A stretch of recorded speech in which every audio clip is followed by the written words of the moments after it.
সদৌ অসম একত্ৰিত যুৱ পৰিষদ বৰপেটা জিলা আৰু চেঙা আঞ্চলিক সমিতিৰ উদ্যোগত কেন্দ্ৰীয় সমিতিৰ সহযোগত ৭৯ সংখ্যক স্বাধীনতা দিৱস উদযাপন। সংগঠনৰ মুখ্য উপদেষ্টাগৰাকীয়ে সভাত উপস্থিত থাকি বিভিন্ন ধৰণৰ মত বিনিময় কৰে। লগতে সত্ৰ নগৰী বৰপেটা জিলাত চলি থকা বিভিন্ন ধৰণৰ অনৈতিক কাৰ্যকলাপৰ বিৰুদ্ধে সৰব হয় আৰু ইয়াৰ ওপৰত বিহিত ব্যৱস্থা ল'বলৈ চৰকাৰ তথা প্ৰশাসনক দাবী জনায় আৰু অনাগত দিনত বৰপেটা জিলাখনৰ প্ৰতিটো সমস্যাত শক্তিশালী ৰূপত একত্ৰিত যুৱ পৰিষদে ভূমিকা ল'ব বুলি প্ৰতিশ্ৰুতি দিয়ে। কেন্দ্ৰীয় সমিতিৰ সভাপতি জয়ন্ত গগৈয়ে সভাপতিত্ব কৰা সভাখনত উপস্থিত থাকে কেন্দ্ৰীয় সমিতিৰ মুখ্য উপদেষ্টা বিদ্যুৎ কলিতা, কেন্দ্ৰীয় সাংগঠনিক সম্পাদক শহীদুল বৰুৱা, আব্দুল ৰফ স্বত্বাধিকাৰ, ডিলিজেণ্ট একাডেমীৰ মনজিৎ দাস, বৰপেটা জিলাৰ সভাপতি ভাৰ্গৱ পাঠক, চেঙা আঞ্চলিকৰ সভাপতি, লগতে বৰপেটা জিলা আৰু চেঙা আঞ্চলিকৰ বিষয়ববীয়াসকল উপস্থিত থকাৰ লগতে কেইবাজনো যুৱকে আজি সংগঠনটোত যোগদান কৰে।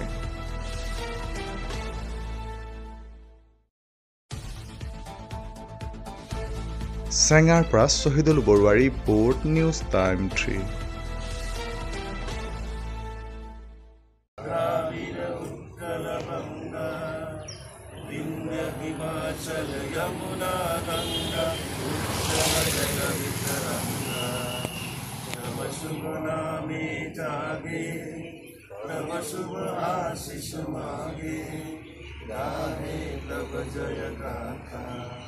जनगण मंगलदायक जय हे भारत वर्ष विधाता, जय हे जय हे जय हे जय जय जय जय हे।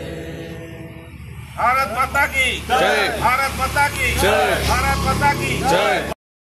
অৱস্থাত আমাৰ সদৌ একত্ৰিত যুৱ পৰিষদৰ এটি সভা অনুষ্ঠিত কৰিব বিচাৰিছোঁ, গতিকে অনুমতি দিব লাগে।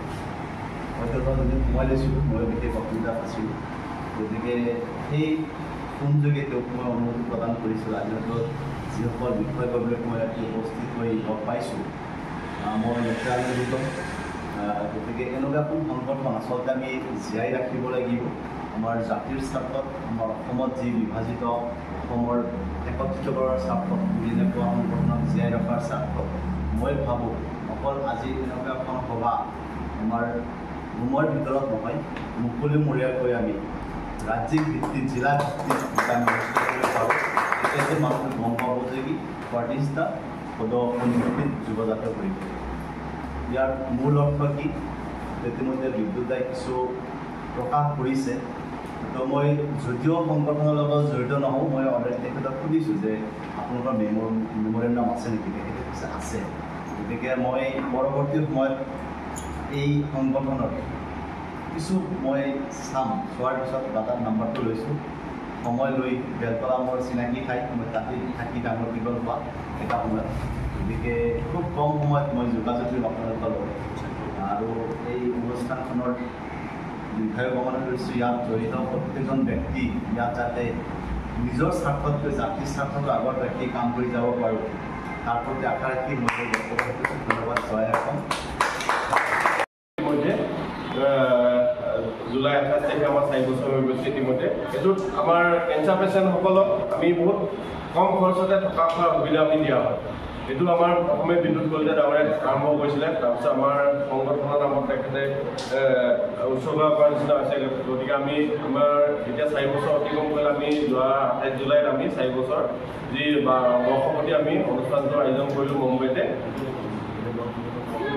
অসমত এতিয়ালৈ কোনো দল সংগঠন নাই যে কেঞ্চাৰ পেচেণ্টৰ হৈ এনেধৰণৰ সহায় সহযোগিতা কৰিছে।